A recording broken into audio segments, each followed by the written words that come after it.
from wartime prison camps to maximum security penitentiaries. History is filled with daring escapes that pushed the limits of human resilience and ingenuity. These stories reveal the desperate measures taken by those who refused to be locked away. Let's take a closer look at one of the most daring escapes of World War II. A breakout from a German prisoner of war camp that would go down in history. Winter 1944. Southern Poland. The harsh, cold blankets the ground in snow, and at the center of it all lies Stalag Luft III, a prisoner of war camp guarded by German soldiers. This camp was designed specifically for Allied airmen, and the Germans considered it utterly escape-proof, but they underestimated the ingenuity of their captives, 600 men. They knew the only way out was to work together. The plan was audacious to dig 3 tunnels simultaneously, named Tom, Dick, and Harry.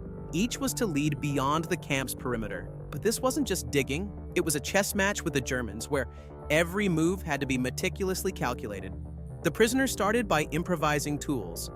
Tin cans became shovels, and spoons turned into digging implements. Everyday soil was discreetly carried out of the tunnels in handmade pouches hidden in their trousers and dumped across the camp. They even built an underground ventilation system using hollow bed slats and a bellows made from an old kit bag to keep the air flowing in the tunnels. The work took months. Men labored in narrow, collapsing passages, knowing that discovery would mean certain punishment, or worse. Finally, on the night of March 24, 1944, Harry was complete. The first group of prisoners began crawling through the tunnel to freedom, but the tunnel ended just short of their intended exit, dangerously close to a guard tower. Every movement became a life-or-death gamble. Out of the 76 men who emerged from the tunnel, only 3 managed to reach freedom. The rest were recaptured, but their bold attempt became a symbol of resilience and the unyielding desire for liberty. Escape from the Bastille, medieval France, Paris, the 15th century. At the heart of the city looms a massive fortress, the Bastille. Its towering walls appear impenetrable, and the prison inside is a symbol of the absolute power of the French crown. Within its dark stone walls sits a prisoner whose name history has forgotten, but whose daring escape became legend. The prisoner was held in a solitary cell with little light or warmth, yet he had a secret ally, a friend who smuggled in a file hidden inside a loaf of bread. This was his chance, and he seized it. Night after night, under the cover of storms or the muffled sounds of the city, he worked on filing down the iron bars of his cell window. It took months, maybe even years. When he finally managed to remove the bars, the next phase of his plan began. He unraveled his clothes, tearing them into strips to fashion a makeshift rope. It was a slow, painstaking process, but he knew that one mistake could mean death. On a cold night, when the guards were less vigilant, he lowered himself down the walls of the fortress using his rope. He crossed the moat, braving the icy water, and slipped away into the shadows of Paris. His escape became a testament to the fact that even the most imposing walls cannot contain the human will to be free. Escape from Folsom Prison, USA, 1987. On the night of June 5, 1987, Glenn Stewart Godwin, a 28-year-old inmate serving a life sentence for murder, executed a daring escape from Folsom State Prison, one of California's most secure facilities. Folsom Prison, with its towering walls and vigilant guards, seemed impenetrable. Yet Godwin, who had been plotting for months, exploited its underground drainage system, a network of sewage pipes leading out to the American River. The first step in his plan involved sawing through the steel perimeter fence of the prison yard. Using smuggled or improvised tools, Godwin entered the drainage tunnels, a narrow and foul-smelling labyrinth stretching over 300 meters. Crawling through darkness and filth, he made his way toward the tunnel's exit. At the end of the pipe, Godwin encountered a reinforced steel grate blocking access to the river. His outside accomplices had already cut through it in preparation for his escape.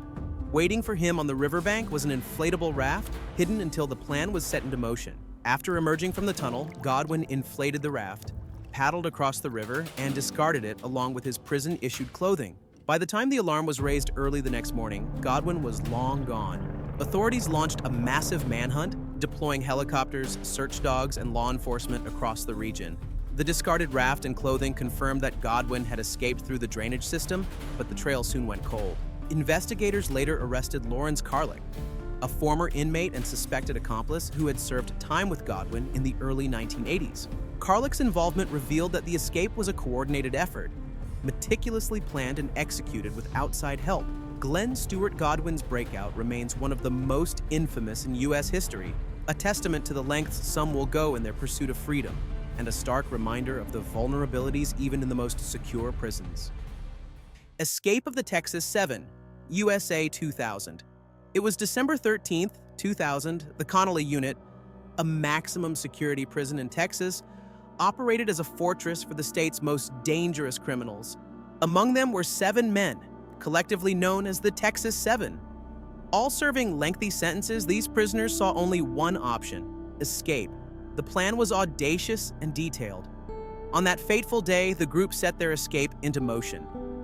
Taking advantage of the holiday season's distractions, they targeted the maintenance area of the prison, where security was more relaxed. Disguising themselves as prison workers, they orchestrated a seamless deception. They overpowered guards and staff, threatening them into compliance, and meticulously stole uniforms, tools, and identification cards. Communication was key. The 7 men used a radio system to coordinate their movements and misdirect the guards. As the prison's internal operations were disrupted, the escapees staged a multi-layered distraction, ensuring that security personnel were occupied elsewhere. The final stage of their escape was as daring as the setup. They commandeered a maintenance truck from the prison grounds and drove straight through a less secure perimeter gate. The guards, confused by the stolen uniforms and the false information fed through the radio system, didn't realize what had happened until it was too late. Once outside the prison, the Texas 7 quickly abandoned the truck, splitting up to avoid immediate capture. They regrouped later and stole a getaway vehicle, beginning a month-long manhunt that gripped the nation. Their escape highlighted severe vulnerabilities in the prison's security protocols and exposed the lengths to which desperate men would go for freedom. The Texas 7's audacious breakout wasn't just a prison escape. It was a calculated operation that relied on precision, manipulation, and the exploitation of systemic weaknesses. It became one of the most infamous escapes in modern American history.